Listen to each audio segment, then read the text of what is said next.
Professor Olavo de Carvalho, seja muito bem-vindo ao meu modesto canal. É uma honra, um privilégio, uma alegria conversar com o senhor depois de tanto tempo.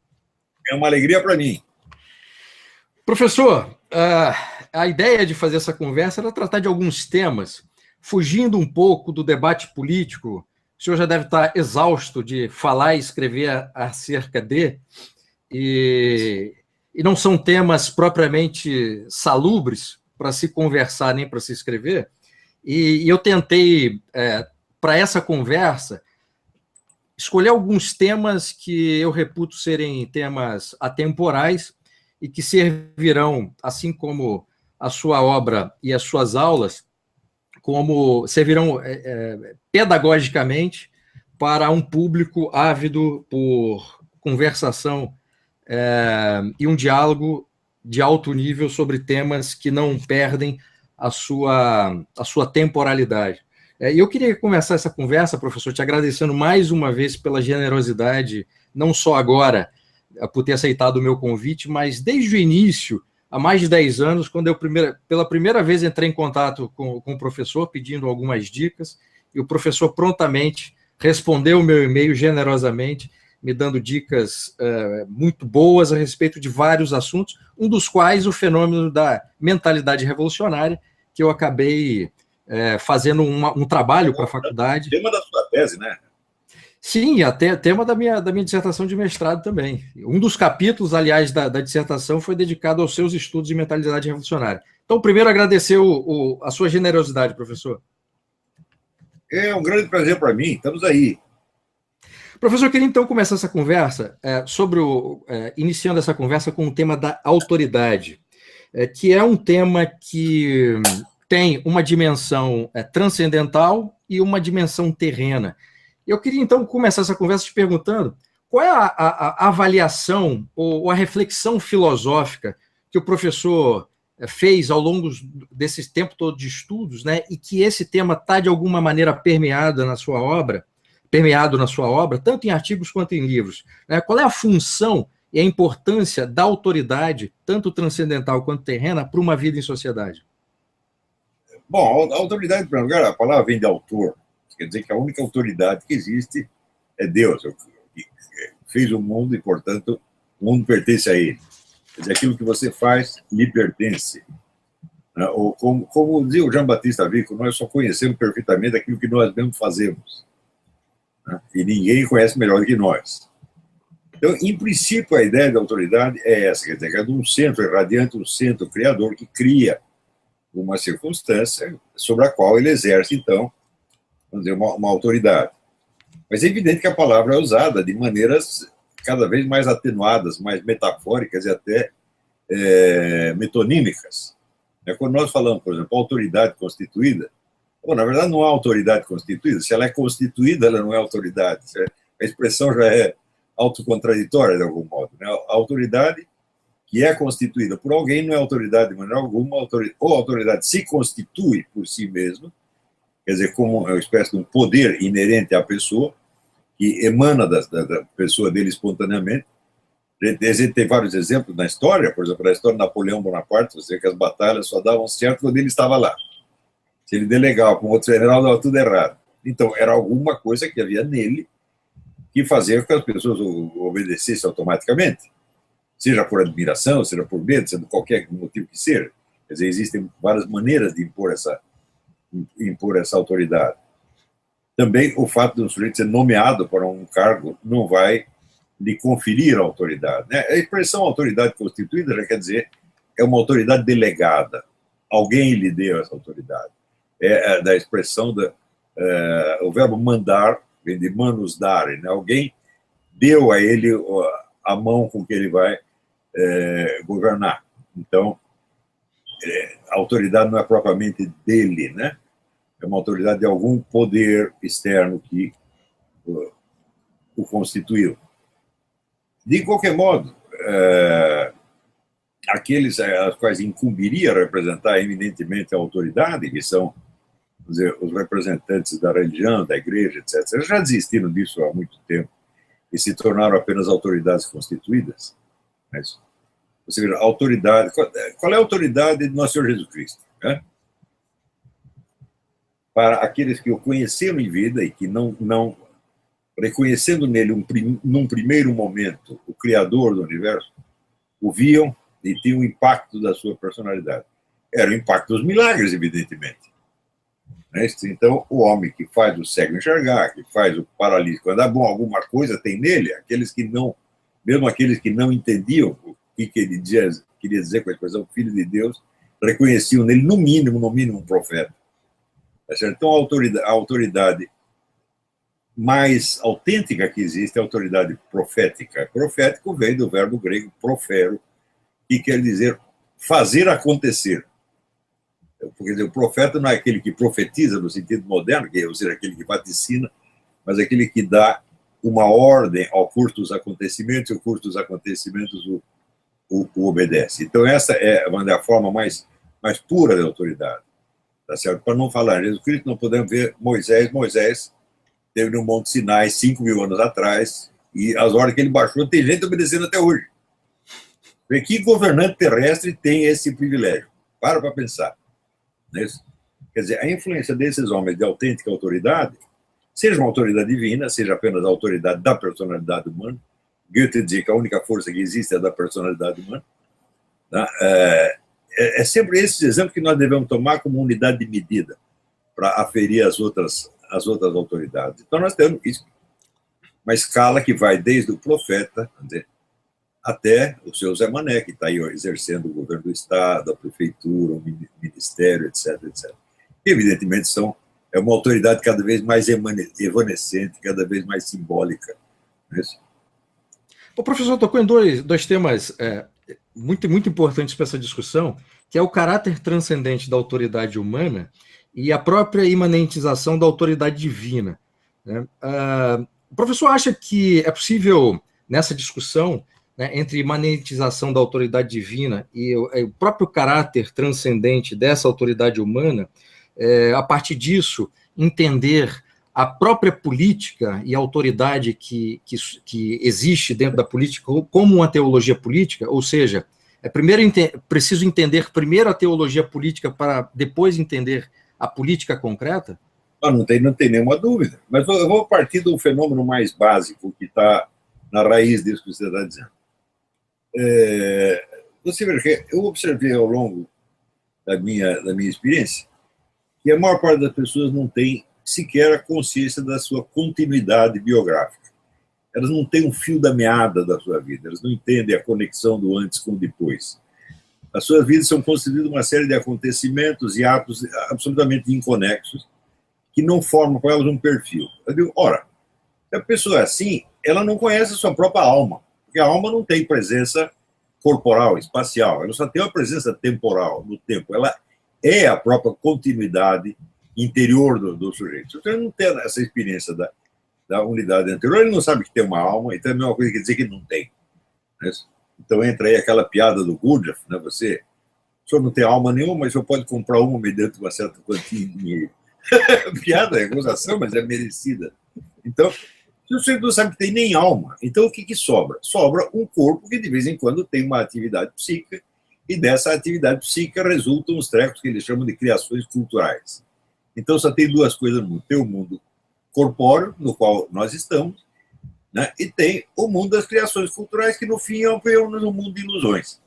A pessoa que vive nesse mundo empobrecido jamais poderá compreender essa questão que nós estamos discutindo aqui. Essa questão da autoridade divina, ou mesmo da autoridade humana. Então, às vezes a pessoa é incapaz de discernir, até você mostrando várias pessoas, o sujeito não consegue discernir aquele que tem uma verdadeira substância, uma força humana interna, e o que não tem. Eles não conseguem perceber isso. Às vezes, confunde a força da personalidade humana com a força da agressividade mental, que é própria do psicopata. Então, você vê, a política hoje é constituída de pessoas assim, pô. Quer dizer, pessoas às quais você não pode falar nada que vá além da experiência física delas mais imediatas, não vão entender. Então, essa é uma situação absolutamente desesperadora, na qual, aos poucos, tudo vai virando simulacro. Né? Quando a gente vê os debates públicos, eu tenho observado muito isso aí. O Brasil tem 70 mil homicídios por ano, e os nossos estudantes tiram sistematicamente os últimos lugares nos testes internacionais, e segundo uma pesquisa recente, o Brasil é, entre 30 países do mundo que eles estudaram, o único onde o QI médio da população está baixando. E, bom, então nós temos uma catástrofe, evidentemente, uma tragédia humana de dimensão colossal. E você ouve os políticos falando, eles falam de orçamento, de administração moderna, de superávit primário, e ninguém fala desses que são os problemas reais. Nós estamos ficando burro e estamos morrendo, meu Deus do céu. Este é o problema real. Você não vê um político falar desses temas substantivos. No futuro... É um estado de alienação quase psicótica, evidentemente. Quer dizer, e no futuro a gente não vai ter burro, porque os burros também estão morrendo, né, professor? Claro, não vai ter nem espaço para eles.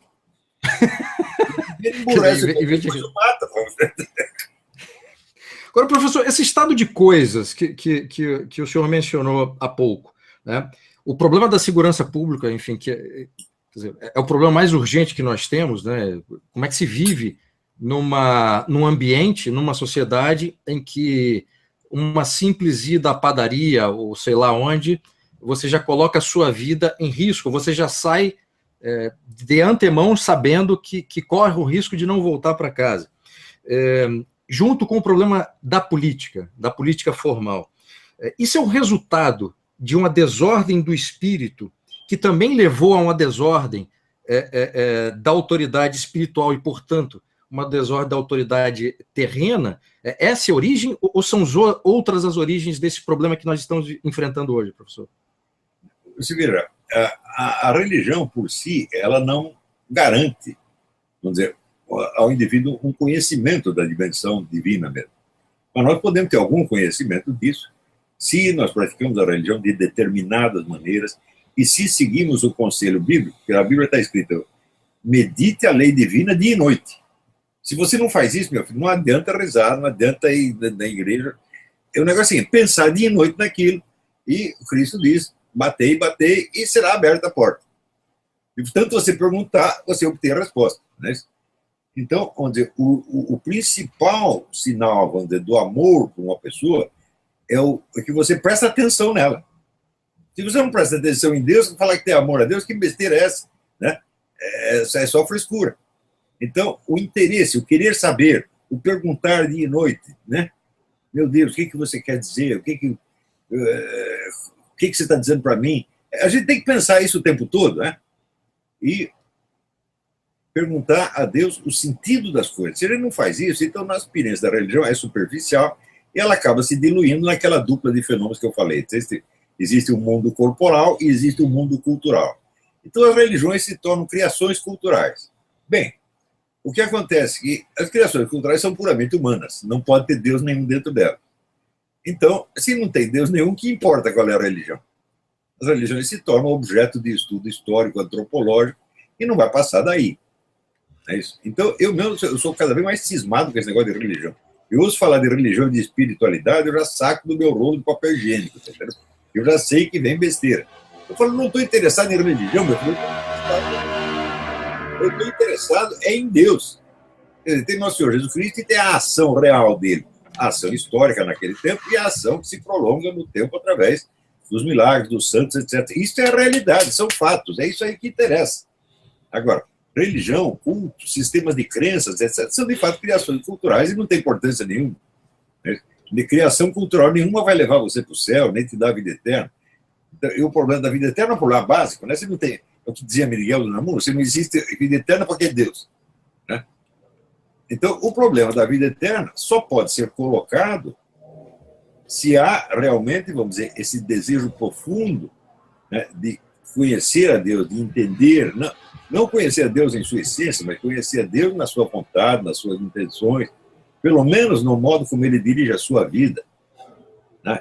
Eu vejo claramente, vamos dizer, o tecido, às vezes, miraculoso da minha própria vida. Tá certo? Eu vejo a interferência divina muito clara na coisa que acontece que eu não poderia fazer de jeito nenhum e que eu comecei a fazer e Deus terminou do jeito dele, que eu nem sei como. Né? A pessoa precisa ter essa experiência para poder ter noção da sua alma. Se não tem noção da alma, como é que vai ter noção de transcendência, etc? Fica tudo vazio. não é isso? Então, aquele negócio do oráculo de Delfos, conhece a ti mesmo, isso é em primeiro lugar, conhece a tua alma. E você vê, o nosso corpo, as células estão sendo trocadas o tempo todo, não tem nenhuma aqui que estivesse na hora que eu nasci. O que permaneceu do meu corpo? Só uma forma. Uma forma que forma é uma estrutura incorpórea. Tá certo? Então, nós dizemos o seguinte, a alma é a forma incorpórea que mantém a unidade do corpo. É isso? Sem isso, o corpo se dissolve, né? Então, é esta alma que nós só conhecemos pela sua expressão temporal, não espacial, é isso que nós somos realmente. Né? Nós somos a nossa vida, nós somos a nossa biografia interior, não o nosso corpo. Né? Então, na hora que o indivíduo começa a perceber que tem uma alma, bom, ele começa a perceber a alma dos outros e começa a perceber os sinais do espírito no mundo, na realidade histórica, etc, etc. Se o sujeito não chegou nisso aí, eu acho que o cara que não tem a percepção nem da sua própria alma não tem direito de discutir assunto público nenhum. Não vai entender nada. Vai usar só palavras que ele leu no editorial da Folha de São Paulo e que ele achou bonito e sai repetindo. Para mim, quando eu vejo todos os políticos, sobretudo os políticos brasileiros, isso é um bando de palhaço. Todos eles. Não tem uma pessoa ali que mereça atenção. É só falar bonito, só pose. Né? E, infelizmente, as decisões desses caras pesam sobre nós. Decisões que eles mesmos não entendem. Professor, nesse aspecto dessa desordem do espírito e da perda da própria natureza daquilo que é a origem da palavra religião, que é legal e imanente ao transcendente, da experiência que o professor teve quando jovem de acompanhar a política brasileira para agora, qual a reflexão que o professor faz a respeito disso? Quer dizer, o que tinha num passado nem tão longe assim, um passado recente, em que a política brasileira ainda contava com gente como Carlos Lacerda, Augusto Frederico Schmitt e alguns outros, e para o estado que nós estamos agora? Nossa, o negócio, eu também comparei esse negócio, o nível da política brasileira, o nível mental da política brasileira caiu mais fundo que o Satanás quando foi chutado do céu, tá entendendo? É um negócio, assim, uma bola de chumbo imensa, que vem caindo, caindo, caindo, não para mais. Você vai comparar esses caras de ouro com, sei lá, com o Joaquim Nabuco, com o Zé Bonifácio. Nem fui lá no século XIX, né? Porque senão a coisa ainda fica pior, né? Não, recua para você ver. Lê o texto do Machado de Assis, O Velho Senado. O Machado de Assis foi um repórter político quando era jovem, ele relembra a experiência dele ali, das figuras que ele conheceu ali, e fica impressionadíssimo, fala, pô, mas o Brasil tinha isso e agora tem aí o quê? Né? O Lula, o João Willis, né? Tá ruim, né? Tá ruim. Mas o que o professor acha que aconteceu? O professor até poderia fazer uma arqueologia histórica, né, do século XIX, né, tem o Joaquim Nabuco, o pai do Joaquim Nabuco, Nabuco de Araújo, Marquês de Caravelas, Visconde de Cairu, Bernardo Pereira de Vasconcelos. Eu podia ficar aqui falando a noite inteira sobre os grandes nomes da política e da intelectualidade brasileira.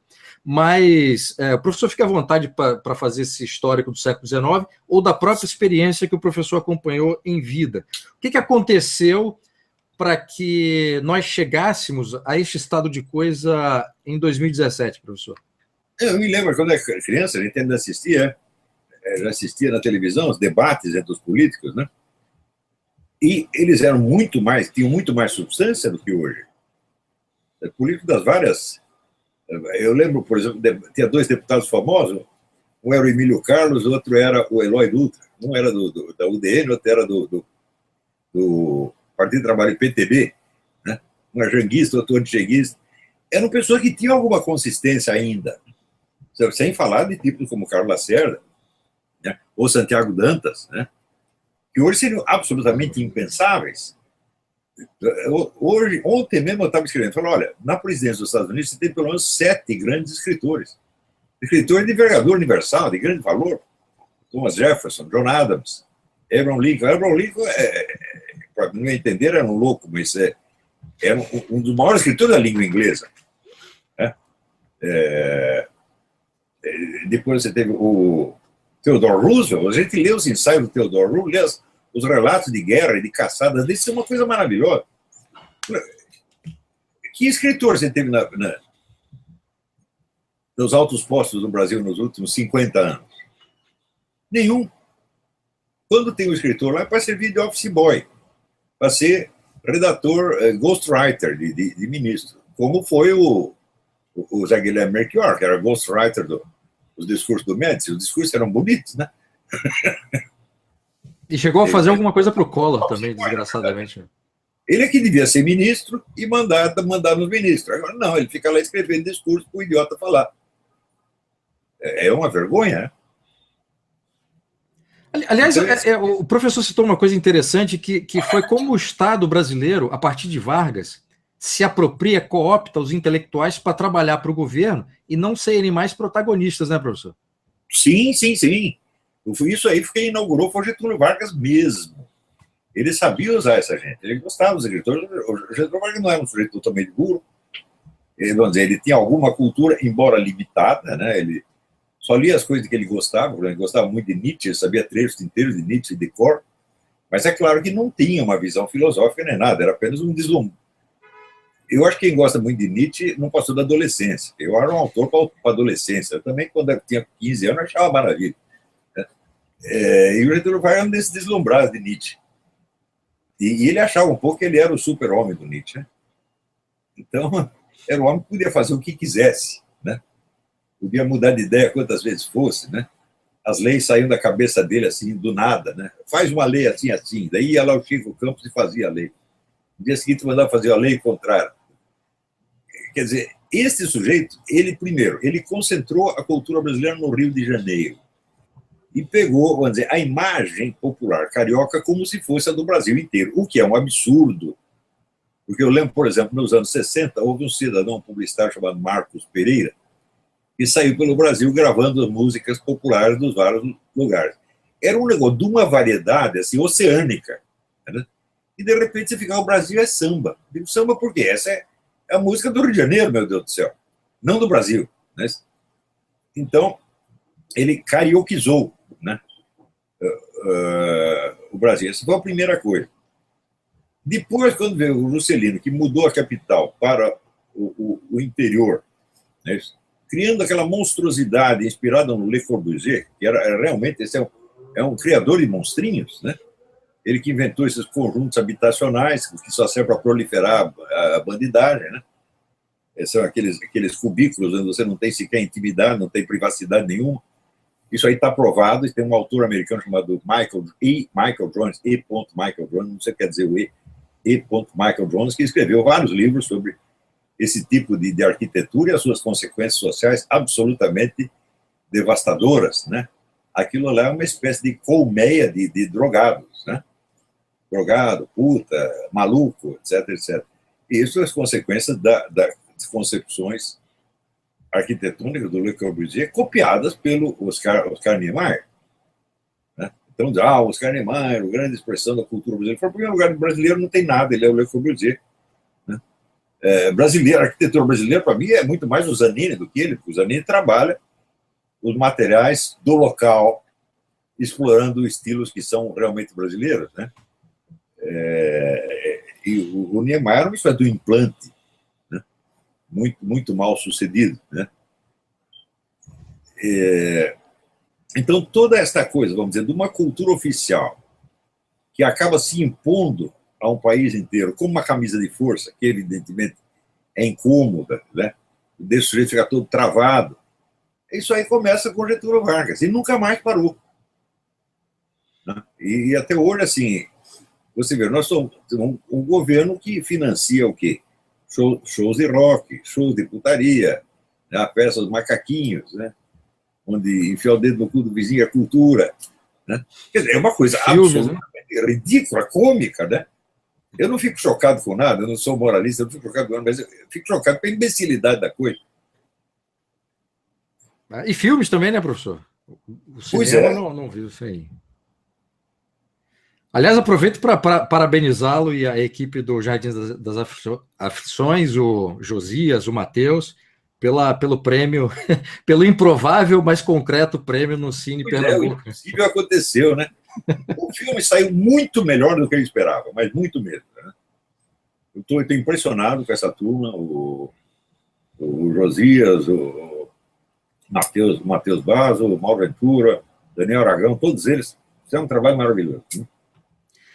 Professor, na nossa agora há pouco o senhor citou o John Adams, né, como, enfim, além de um grande político, um grande intelectual, um dos grandes escritores dos Estados Unidos, e eu queria passar para o segundo tópico, e o John Adams, ele tinha um projeto que acabou não sendo possível fazê-lo, desenvolvê-lo, que era um livro sobre aristocracia ou sobre a nobreza.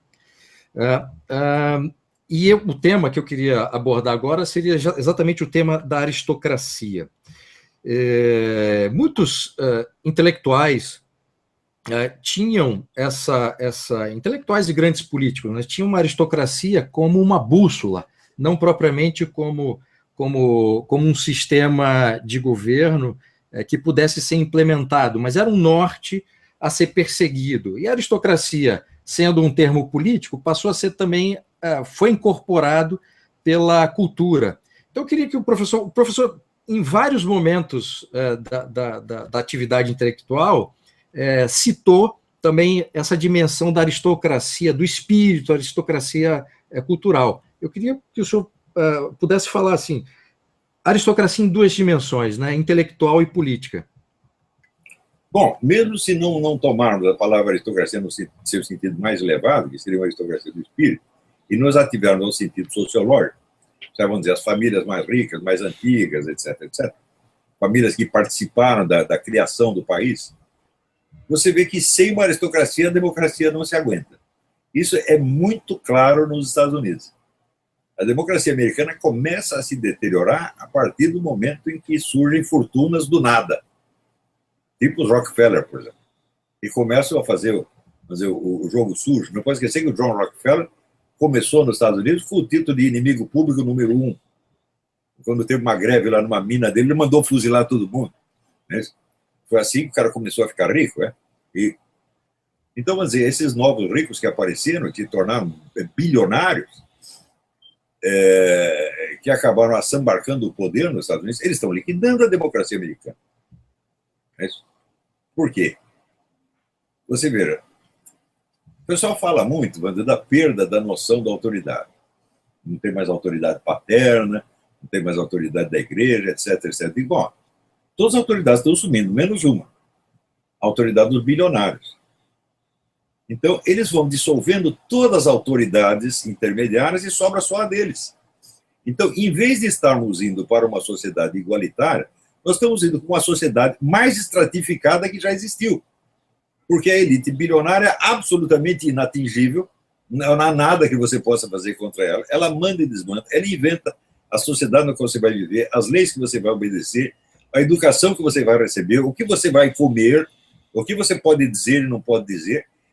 E eles impõem isso através, vamos dizer, da rede de canais de mídia que tem, através da rede de educação, etc., etc.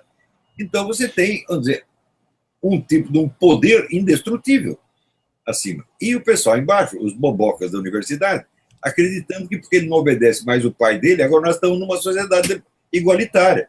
Olha que idiota. Eu digo, não, tu não obedece mais teu pai, tu obedece o George Soros e o Rockefeller e o Bill Gates. Né? Só que contra esses não adianta você dizer nada, obedece o Zuckerberg. Né? Então, é a sociedade mais estratificada que já existiu. Você imagina assim, o que era um senhor feudal na Idade Média? Ele era, por exemplo, um fazendeiro, tinha lá uma terra, mas, assim, que armas ele tinha? Ele tinha uma espada, uma lança, uma coisa assim. Coisa que o camponês podia ter também. Ele armado com uma espada e o camponês com uma foice, o camponês levava até vantagem. O camponês quisesse matar o seu senhor de terra, matava. Como é que você vai matar os bilionários hoje se você não sabe nem onde eles estão? Né? Eles vivem numa nuvem de invisibilidade, inatingíveis como deuses do Olimpo. Ó. Então, o que nós temos é a sociedade mais hierárquica que já existiu na história humana e que os idiotas estão dizendo que é o progresso democrático, igualitarismo, etc., etc. E esse é o pior tipo de hierarquia, né, professor? Porque você não consegue vê-la, né? E como não consegue vê-la nem tocá-la, é impossível atingi-la. Eles são como o Antônio Gramsci falava do Partido Comunista, autoridade onipresente e invisível. como um mandamento divino, um imperativo categórico. É assim, o que o Zuckerberg, o George Soros e outros decidem, você nem sabe de onde veio a ordem, e você acaba obedecendo. Você não tem a menor possibilidade de controle. Você vê esse negócio do grupo Bilderberg, que se reúne há não sei quantos anos, há décadas, tomando decisões que vão afetar o mundo inteiro. Você vê, eles, durante a maior parte da existência desse grupo, a pessoa nem acreditava que existia. Foi só graças a esse Daniel Estulina, esse repórter espanhol, que conseguiu documentar o negócio, daí o pessoal falou, não é que existe mesmo, isso aqui não for de São Paulo, né?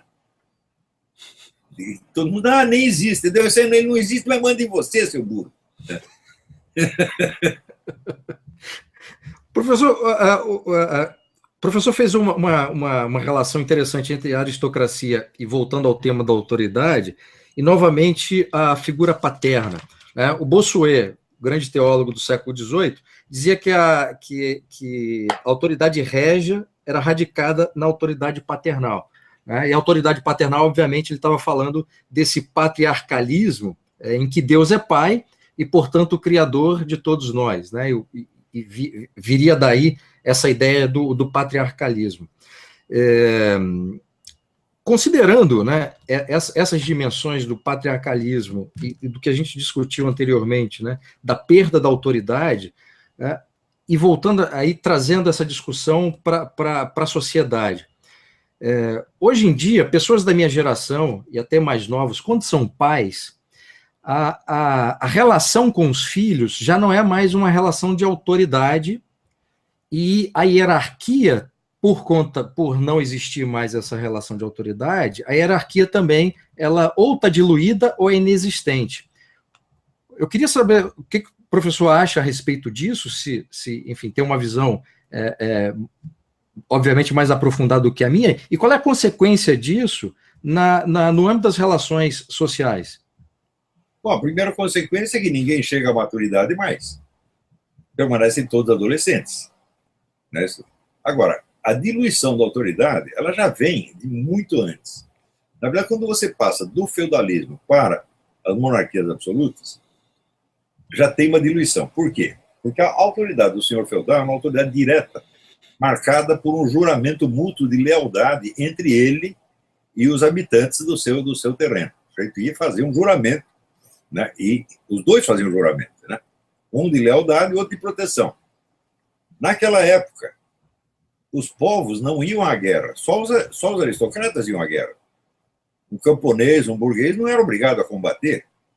Então, o aristocrata ele tinha que pagar o preço da sua autoridade, arriscando a sua vida. Né? Bom, quando surgem as monarquias absolutas, a ligação entre a autoridade e o povo já não é tão direta, porque se torna mais evanescente e simbólica. Não é possível a nação inteira e pessoalmente jurar lealdade ao rei, não é possível. E também não é possível que o rei conheça todos os seus governados. Então já é uma relação, por assim dizer, mais oficial e menos pessoal. Com o advento das monarquias absolutas, começa a se formar o quê? Os exércitos profissionais e a burocracia profissional. Então, portanto, vamos dizer, a administração pública começa a inchar a partir daí. Mas ainda tem limites. E, em seguida, quando vier a Revolução e a República, bom, aí o limite para a expansão da burocracia não tem mais limite. Pode crescer quanto quiser. Porque agora você não tem mais autoridade pessoal nenhuma. Agora a autoridade é toda simbólica, burocrática. Autoridade de pessoas com as quais você não tem nenhum contato pessoal. Num país que é mais federalizado, que tem uma divisão local, como os Estados Unidos ainda tem, onde a política local tem um grande peso, a política municipal, dos condados, ainda tem peso. Bom, ainda tem uma certa escala, vamos dizer, de pessoas que vão subindo até chegar no presidente da República. E os americanos, com certeza, eles sentem mais intimidade com o seu presidente da República do que os brasileiros jamais sentiram. Mas, também o americano não tem uma concepção muito hierárquica das coisas, ele não é assim, tão devoto da autoridade quanto o brasileiro. Mas, num país onde tudo é centralizado, como o Brasil, você, sei lá, pode ter uma licença de, eu quero dar um peido, você precisa montar um requerimento em Brasília. Tá certo? Então, tudo demora, tudo é difícil, né? Então, a autoridade vai ficando cada vez mais evanescente. Ela perde conteúdo e ela ganha em controle invisível. Né? Então, você não sabe de quem veio a ordem. Sempre foi assim. Foi o computador. Né? Você tem que fazer assim porque o computador quer que você faça. E quem programou o computador, não sei mais. Então, não há mais autoridade humana. Só tem uma autoridade maquinal, que não é, evidentemente, jamais é responsável pelos seus atos. Agora, qual é o problema filosófico que se impõe, professor, quando essa perda de autoridade, né, ou essa diluição, essa degradação da autoridade, ela tem consequências negativas no presente? Bom, você mesmo estava citando o exemplo da autoridade paterna. Né? Quer dizer que se os modelos de autoridade pessoal nas esferas superiores da sociedade desaparecem, também vai desaparecendo as autoridades inferiores, né? E vai terminar na autoridade paterna. O que acontece é que é o seguinte, nos anos 60, surge uma série de filósofos, pensadores, formadores de opinião, etc., que todos de esquerda, que resolvem fazer a grande mutação na estratégia revolucionária. Essa mutação é a seguinte, já tinha sido sugerida em 1910 por Georg Lukács, mas o pessoal comunista não prestou muita atenção na época. Ele disse, o nosso problema não é o capitalismo, o nosso problema é a civilização ocidental. É ela que nós temos que destruir.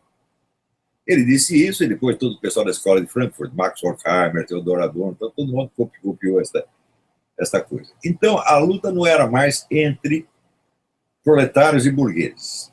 Era entre a maioria e as minorias. O que é minorias? Qualquer um. O critério das minorias pode ser um critério racial, sexual, estético, qualquer coisa. Né?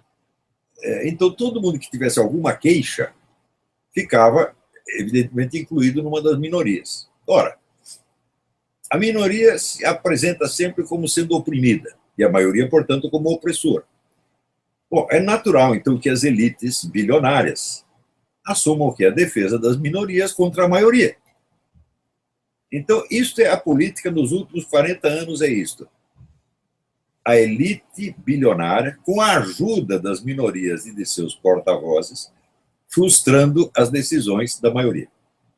É o caso que aconteceu no Brasil, por exemplo, esse plebiscito do desarmamento. A nação, em peso, decidiu que quer acabar com a lei desarmamentista e o Congresso, a presidência da República, nem liga. Na Europa também aconteceu, quando fizeram o Tratado de Maastricht, o tratado foi rejeitado por inúmeros plebiscitos. Daí o que eles faziam mais propaganda no plebiscito. Fazia 20 plebiscitos, até obter o resultado que queriam. Então, evidentemente, isso é uma manipulação. Então, a elite tem todos os meios de controlar a circulação de informações e, vamos dizer, a lei histórica mais velha que existe é o seguinte, é que as informações desencadeiam ações. Né? Então, quem controla o fluxo de informações tem um certo controle estatístico das ações da maioria. Então, é isso. Você tem a aliança, vamos dizer, das minorias e seus representantes, a militância enragée, os enfesadinhos, etc., etc., e a elite bilionária. E, no meio, a maioria toda tem que calar a boca e ficar quieta e engolir o que eles decidirem. Não é isso? E quando a maioria decide contrariamente, eles submetem novas coisas. Né? Se você pegar, assim, índios, africanos, etc., eles são oprimidos. Bom, veja a história dessas comunidades em si mesmas. Elas eram muito mais opressoras da sua própria minoria interna e das comunidades vizinhas do que o Ocidente jamais foi.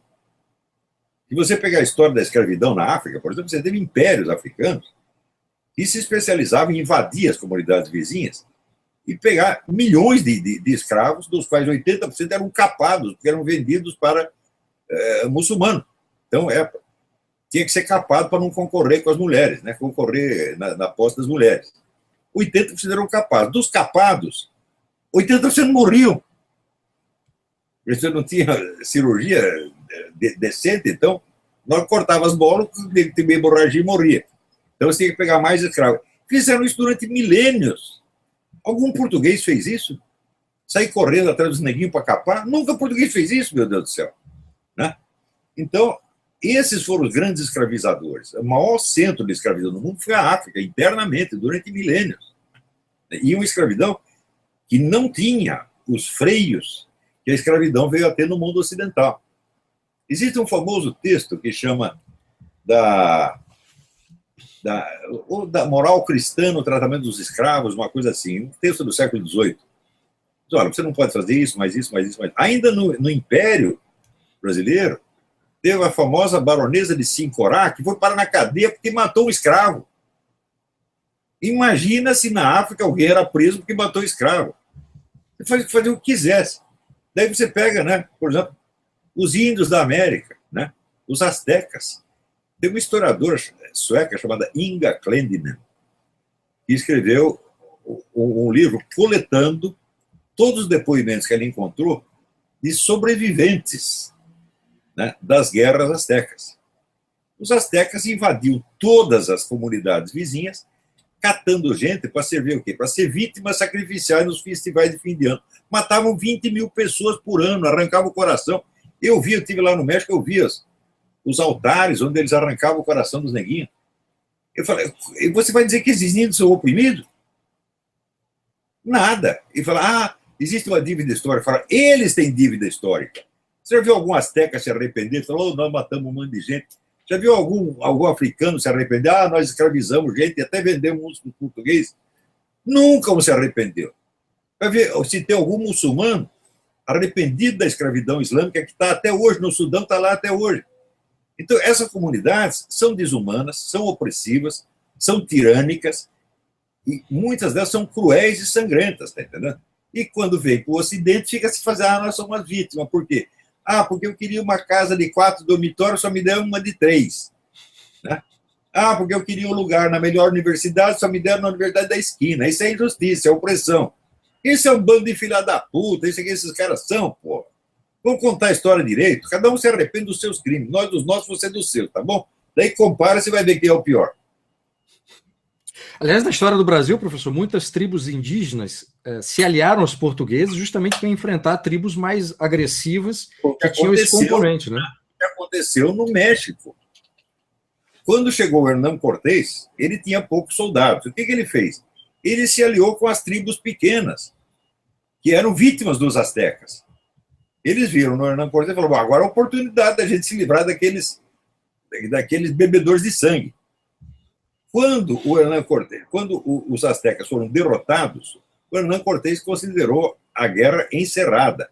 O que os índios falaram? Não. Nós temos que matar até o último, porque esses são pequenininhos, eles vão crescer, eles vão fazer a mesma coisa que os pais deles faziam com a gente. Vão arrancar nosso coração, nosso fígado, eles querem vítimas sacrificiais. E daí o Cortés teve que levar a guerra até o fim e liquidar os astecas. Hoje ele é culpado de genocídio. Eu digo, mas os caras estavam fazendo genocídio permanente. Ele parou com a sangueira. E parou não porque ele queria matar todos, porque os índios exigiam isso. Está lá todos os documentos, procura Inga Clendinen. Esse aspecto dos islâmicos dá uma conversa longa, né, professor? Porque o que se fez ao longo da história foi se pensa terrível. Assim, vê os direitos que eles estão querendo nas nações ocidentais e pergunta o seguinte, chega lá um cara não islâmico, chega um cristão, um judeu, que direito ele tem na Arábia Saudita? Né? Tem o direito de se esconder no porão e ficar quieto, porra. Se botar a cara para fora, tá ferrado. Tá? Você pode praticar sua religião, desde que seja na sua casa e não conta para ninguém. Quer dizer, não pode ter uma ação pública. Não é isso? E, veja, em certos países, como o Irã, por exemplo, você não pode tocar. Se você tocar num infiel, você tem que fazer abluções. O infiel é sujo. Se é cristão, é judeu, é budista. Tocou no cara, você tem que fazer as abluções, lavar a mão, lavar o pé, lavar o pinto, tudo. Né? Quer dizer, esses caras vêm se queixar de discriminação, são os maiores discriminadores do universo. E não é só discriminação, não. É violência mesmo, é maldade, é crueldade. Essas execuções públicas que os caras fazem, cortando mão do negro, porque, sei lá, o cara roubou uma banana, perde a mão, o que é isso, pô? Agora, que eles queiram, né, uma vez estando em países ocidentais, pretendam e consigam esses direitos é uma coisa. Agora, como é que se explica as pessoas do mundo ocidental que agem como instrumentos dessa causa de uma civilização que pretende destruir a outra, professor? Você vê, quando teve aqueles movimentos de maio de 68, que foi uma condensação dessa mentalidade da diversidade, que é uma mentalidade diversitária, né? Diversidade cultural, essa coisa toda, a elite bilionária viu isso aí e falou, meu Deus, mas é a nossa chance. Por quê? Essa esquerda que está surgindo, ela não tem militância proletária. Se eles não têm militância proletária, jamais vão conseguir a revolução deles. Vão precisar de dinheiro para fazer a revolução. Então a gente bota o dinheiro lá e a gente manda nesses caras. E está assim até hoje. Quem é que, vamos dizer, essas bandeiras, esses slogans que a molecada fica gritando na rua, sai da onde? Sai do escritório do Bill Gates, do Jorge Soros. E a molecada obedece, rapaz. Achando que está se libertando de alguma coisa. São os palhaços, coitadinhos. Tá? Então, na medida em que a elite bilionária cede a isso, então ela impõe esses valores como sendo uma espécie de nova religião civil. É isso? E esse é o novo critério de moralidade. Você veja, outro dia apareceu o João Dória. Dizendo, não, nós não gostamos de armas porque eu sou muito cristão, sou católico, etc, etc. Então aqui, rapaz, Jesus Cristo mandou comprar armas. Ele falou para os apóstolos, você venda a sua capa e compra uma espada. Mas daí veio um político brasileiro, ele é mais cristão que Jesus Cristo, evidentemente. Da onde saiu essa mentalidade? Da onde foi parar na cabeça dele a ideia de que não ter armas é cristão? Não foi de Jesus Cristo. Foi da elite bilionária. Está entendendo? Então, ela, através de mídia, dos estudos da educação, impõe uma nova moral que tem um valor religioso para as pessoas. As pessoas se sentem, quando elas infringem isso, elas se sentem más. Né? O sujeito diz, não gosta de casamento gay, ele já começa a sentir que ele é um pecador, ele é um malvado, ele está querendo oprimir os coitadinhos. Ele começa a sentir assim. E daí, mesmo que o sujeito seja conservador ou direitista, etc., ele começa a se fazer de bom menino para não desagradar as novas divindades. E isso desfibra todo mundo. Ninguém tem a coragem de falar o português claro. Você tem medo de parecer reacionário. É isso? Eu digo, mas escuta, mas por que não pode ser reacionário? Qual é o problema? Você vê que na Folha de São Paulo, por exemplo, né, eles vinham falando da ultradireita. Eu falei, mas peraí, mas cadê a direita que não é ultra? Né? A direita que não é ultra é o PSDB, que não é direita, evidentemente. Então, passou do PSDB, já é ultradireita. Agora, não tem... Nunca aparece na Folha a expressão extrema esquerda. Não existe extremista de esquerda. Che Guevara, extremista? Não, ele é um doce de coco. Nicolás Maduro, extremista? Não, homem educadíssimo. Quer dizer, que palhaçada é essa? Então, nós estamos entrando numa camisa de força verbal, tá certo? Numa espécie de autocastração verbal, e você começa, vamos dizer, a policiar a sua linguagem, daqui a pouco você policia a sua conduta, e daqui a pouco você perde a sua própria autoridade perante si mesmo e, naturalmente, perde perante os seus filhos. E a mentalidade diversitária é assim, tem que equalizar tudo. Tudo é igual. Todos os grupos são iguais, todas as culturas são iguais, todas as pessoas são iguais, os sexos são iguais, as idades são iguais. Então, a opinião de um garoto de 4 anos vale tanto quanto um homem de 70. É claro que isso desmoraliza todo mundo, mas isso aí cria o igualitarismo? Não, isso cria o elitismo. Porque a autoridade do pai, do padre, etc., vai para o brejo, mas a autoridade da elite fica cada vez mais forte e incontestável. Antes de passar para o terceiro tema, que é justamente o tema das elites, professor, eu queria pegar uma parte final do que o professor falou, que é justamente como é que termos políticos, e o professor já escreveu várias vezes sobre isso, já falou muito sobre isso, mas eu queria aproveitar aqui nessa conversa, como é que termos políticos são esvaziados ou corrompidos, né, no seu sentido original. O professor citou mesmo o próprio uso de extrema-direita, ultradireita, etc. Né? Mas tem 2 termos, especialmente, professor, que o professor colocou no debate, e são termos que, de tão usados de forma equivocada, acabam perdendo o seu sentido original. Me refiro a 2 especificamente: socialismo fabiano e estamento burocrático. Eu queria que o professor explicasse o que é socialismo fabiano e depois o estamento burocrático, para que essas questões não sejam mais usadas de forma equivocada, porque toda vez que eu leio alguém falando sobre isso, ou repetindo, me dá vontade de arrancar meus cabelos. Bom, a sociedade fabiana, ela surgiu sob a influência direta do governo soviético. Quer dizer, era um grupo de intelectuais e bilionários, etc., que tinham lá suas simpatias pelo governo soviético. E você vê, por exemplo, aquele casal Sidney e Beatrice Webb, que foram os líderes da sociedade fabiana, escreveram um famoso livro sobre a União Soviética. Hoje sabe que esse livro veio pronto do governo soviético, né? Então era assim, eram duas pessoas insuspeitas de serem comunistas, publicando um livro falando bem da União Soviética, falando bem moderadamente, é claro, para não dar na vista. E quando você vê, o livro foi fabricado pelo governo soviético.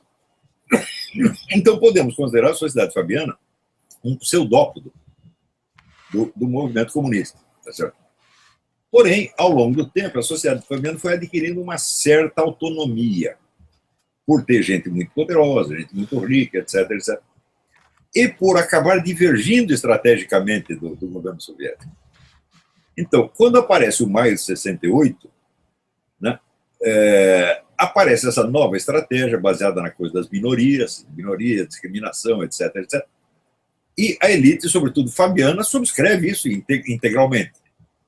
Tá certo? Então, as pessoas que estão dentro desse movimento diversitário, nós podemos chamá-los de socialistas fabianos. Mas acontece que no Brasil, tem os caras na direita que qualquer um que desagrada eles já chamam de socialista fabiano. Então, aí dançou, né? Quer dizer, socialismo fabiano é uma coisa que existe historicamente, designa uma organização muito precisa e uma tradição de pensamento e de ação. Por exemplo, sei lá, o ex-presidente francês Giscard d'Estaing. Giscard d'Estaing era um cara que era tido como da direita, mas ele era um dos líderes da sociedade fabiana.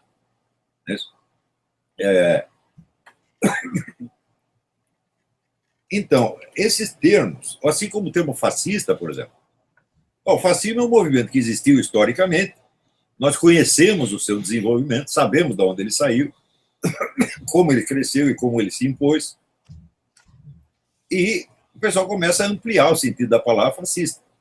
E, sobretudo, começa a usar, você vê, essa história de que o fascismo foi um movimento da grande burguesia criado para consolidar o capitalismo.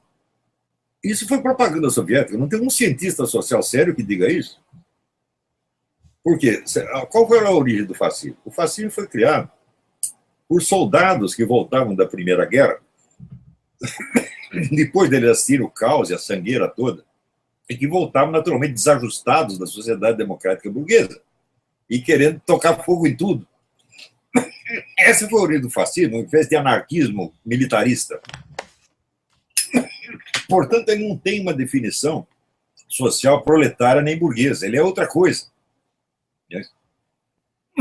E o socialismo, particularmente na Alemanha, você vê que o nazismo surge de uma dissidência do movimento socialista. Por volta dos anos 20, surge na Alemanha um movimento chamado Revolução Conservadora, mas o título é enganoso, porque eram todos socialistas.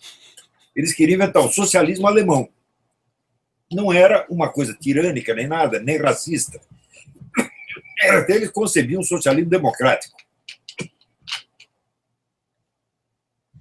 Estou falando demais sem beber água, não dá. Eu vou aproveitar e fazer o mesmo. Embora não esteja falando. Então,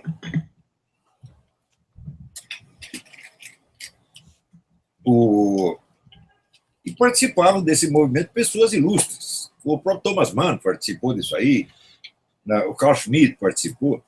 Eles tinham uma concepção socialista democrática, utópica, evidentemente. E queriam saber como fazer o tal do socialismo alemão. Daí aparece um cara chamado Hitler, ele disse, eu sei como fazer o socialismo alemão. É muito simples, nós temos que ganhar a classe militar. Fazer uma organização militar e ganhar a classe... Primeiro nós fazemos uma organização militar que concorre com o exército. Depois nós a vendemos para o exército, como ele fez com a SA.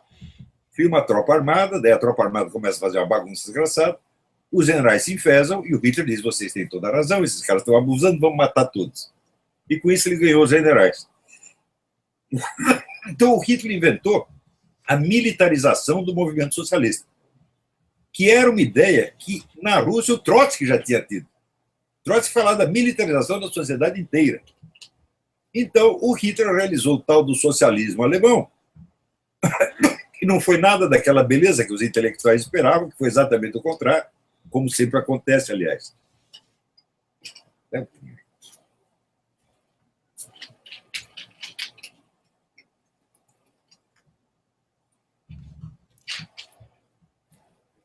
Então, nós podemos dizer que o Hitler inventou o socialismo militarizado, mais ou menos nas mesmas bases que o Trotsky tinha imposto na Rússia. E foi com essa ideia da militarização do socialismo que ele conseguiu o poder. Mas é um socialismo, evidentemente. O pessoal fala, não, assim, era Partido Nacional Socialista, era só no nome. Fala, não, leia lá as propostas socialistas mesmo, sem dúvida. Professor, para a gente passar para o próximo ponto, que é elite, eu queria só fazer uma pergunta. O socialismo fabiano sempre me pareceu uma coisa tão inglesa que é possível aplicar esse conceito numa outra realidade, como do Brasil, por exemplo? Você pode aplicar de uma maneira analógica. Você pode dizer, por exemplo, que esses grupos bilionários, eles não são fabianos no sentido de pertencer à sociedade, mas a ideia, no fundo, é a mesma. Quer dizer, você alcançar um controle social total através de reformas progressivas e sempre com pretextos humanitários, né? Entendi. No fundo, é a boa e velha ideia fabiana, mas eu não vejo nisso a continuidade histórica do movimento fabiano. Quer dizer, no fundo é socialismo aplicado numa realidade diferente, em condições diferentes, né? Claro, qual é a diferença entre socialismo e comunismo? O comunismo, idealmente, suprime a propriedade privada.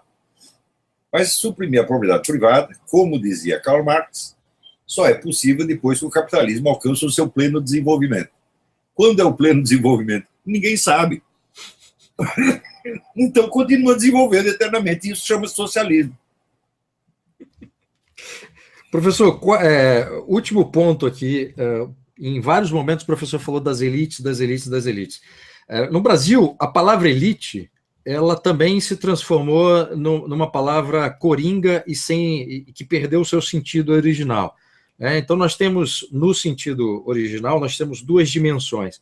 A elite, no sentido sociológico, são grupos que conquistam o poder econômico, político, etc. E temos a elite como sendo o que de melhor uma sociedade produz, né? Qual é a importância, professor, de se ter uma elite intelectual e uma elite política num país? Por que é preciso ter uma elite aí no sentido não sociológico, mas do melhor? Se você não tem uma elite intelectual local, os outros países têm as suas elites, eles têm as ideias e implantam no quê? Na elite sociológica local. Isso é nos milionários, nos políticos. É o que acontece no Brasil.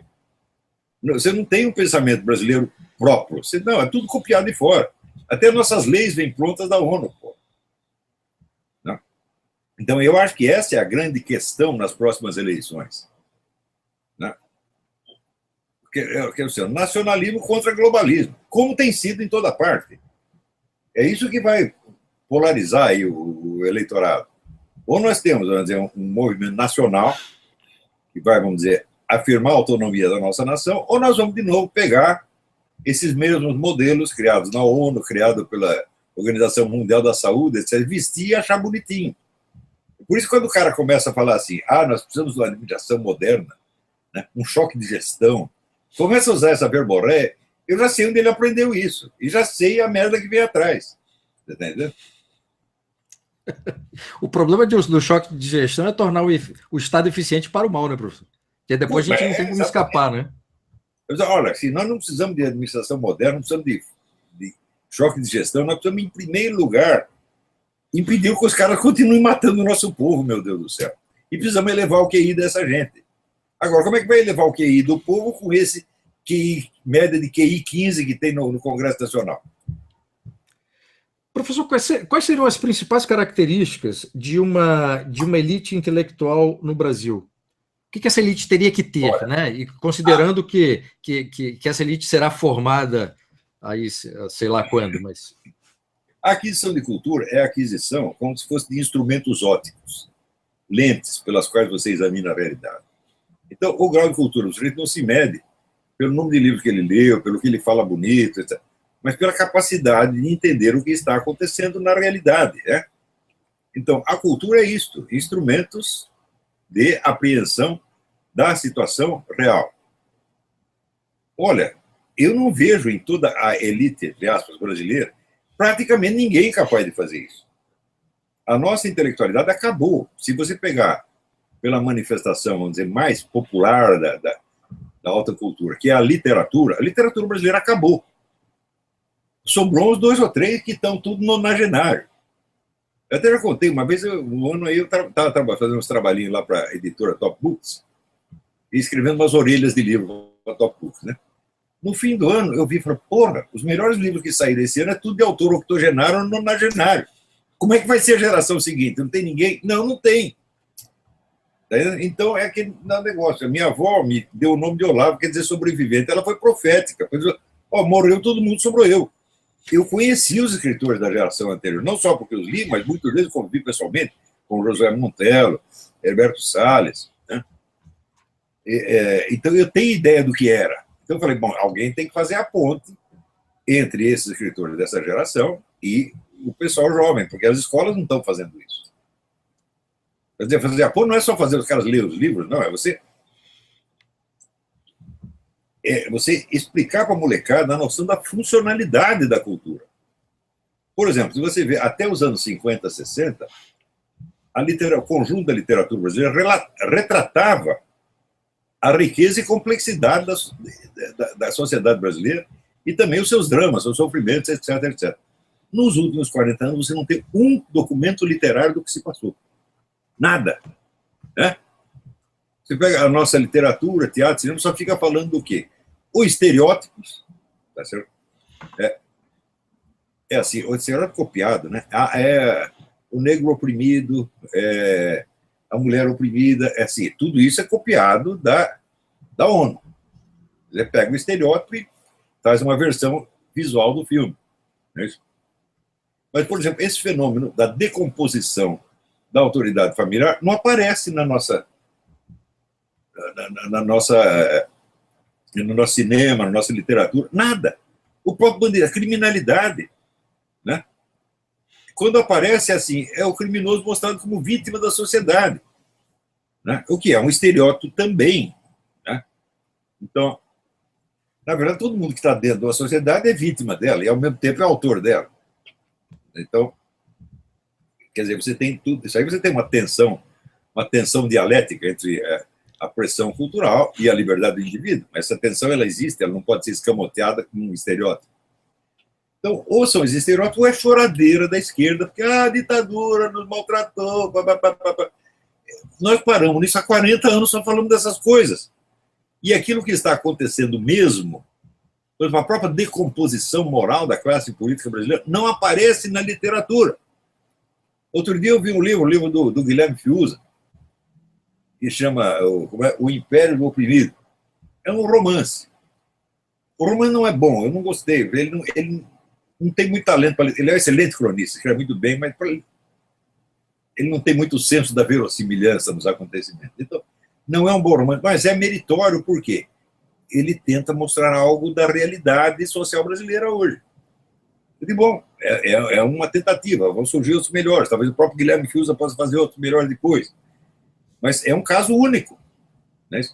Ainda tem escritores bons. Né? O Alberto Mussa é um excelente escritor, mas o Alberto Mussa só trata de umas coisas estratosféricas que só existem na cabeça dele. Né? Não tem nada a ver com o Brasil de agora. Quer dizer, também não li todos os livros dele, não posso garantir. Mas ainda é um escritor que não deixa a bola cair. Né? Honra a camiseta ainda. Né? Mas são pouquíssimos. Se você vê, na década de 50, você tinha vivos e atuando ao mesmo tempo Manuel Bandeira, Carlos Drummond de Andrade, Jorge Amado, Graciliano Ramos, Otto Maria Carpo. Era uma riqueza extraordinária. Sumiu tudo. Né? Então, se a intelectualidade cai, é aquele negócio do versinho do Antônio Machado, quando difícil é, quando todo barra, no barrar também. Está tudo caindo, a gente vai também. Professor, para encerrar essa conversa aqui, o professor consegue identificar alguns indícios, alguns aspectos positivos que estejam acontecendo no Brasil neste momento, que estejam, obviamente, relacionados a essa conversa nossa, a formação de uma elite cultural, e que vai viabilizar, o que pode viabilizar uma elite política? Eu dediquei a minha vida nos últimos 30 anos a tentar criar uma nova elite cultural. Infelizmente, a coisa teve efeitos políticos que eu acho que são prematuros. Ejaculação precoce. E depois já começa, vamos montar um movimento conservador, vamos não sei quem, vamos lançar um candidato. Calma aí, pô. Vocês não completaram a revolução cultural ainda. Vocês já estão querendo tirar efeitos de um negócio que efeito de uma causa que não foi feita ainda. Então, muito se dispersou das energias nascentes da juventude brasileira nisso aí. Você vê, quando surgiram aqueles movimentos populares enormes, de 2013 a 2015, aquilo ali você tem um potencial de energia popular absolutamente fabuloso. No fim, o que deu? Tiraram a Dilma e a coisa continua tudo igual. Até agora está difícil botar o Lula na cadeia, pelo menos saiu a sentença. Agora eu quero ver pegar o Lula fisicamente e botar na cadeia. E também esse é um símbolo, porque o Lula é um pedacinho da história. Então, todo aquele movimento, a energia daquilo foi dispersada. Por quê? Porque o pessoal do estamento burocrático é muito esperto e consegue manipular tudo em seu próprio favor. Então, em primeiro lugar, no que nós temos que fazer? Nós temos que salvar os nossos cus, acima de tudo. Né? O resto não interessa. Se for para entregar a Dilma, a gente entrega um, entrega o outro. Tá, mas, vamos dizer, a classe tem que sobreviver. Essa classe política é o estamento burocrático, que é aquele conceito do Raimundo Fauro, que diz que no Brasil a luta de classes não é proletário versus burguesia, é o povo inteiro contra o estamento burocrático. Ora, o estamento burocrático sempre venceu. O povo é muito disperso, a sociedade é rala, está espalhada no território, pouca comunicação, etc. Graças ao advento da internet, a comunicação popular começou a ficar mais intensa. Então, o povo adquiriu alguma força contra o estamento burocrático. Mas os jovens líderes, entre aspas, do movimento nascente, não têm experiência política e se deixam enganar pelas raposas velhas. Então, em 2015, eu digo, olha, nós temos nas ruas a Revolução Brasileira. Bastava ter líderes capazes de conduzi-la.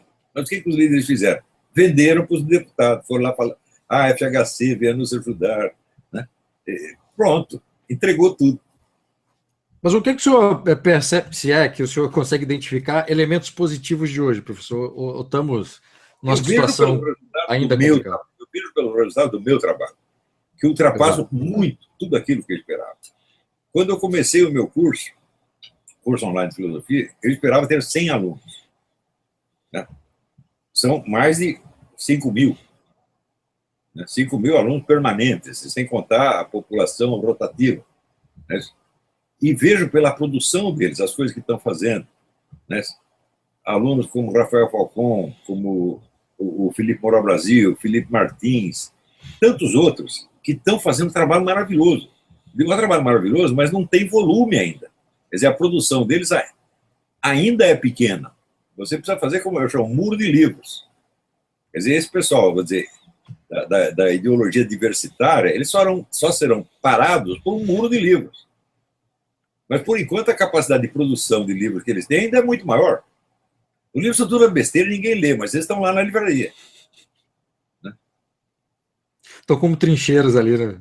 Trincheiras. Agora, você pega esses professores de ciência política das universidades brasileiras inteiras, não dá para eles competir com o Paulo Enéas ou com o Felipe Martins. Então, nesse sentido, eu vejo que está surgindo essa intelectualidade. É óbvio que está surgindo, mas isso ainda está no começo, nós ainda precisamos de tempo. É uma corrida contra o tempo, sabe, né?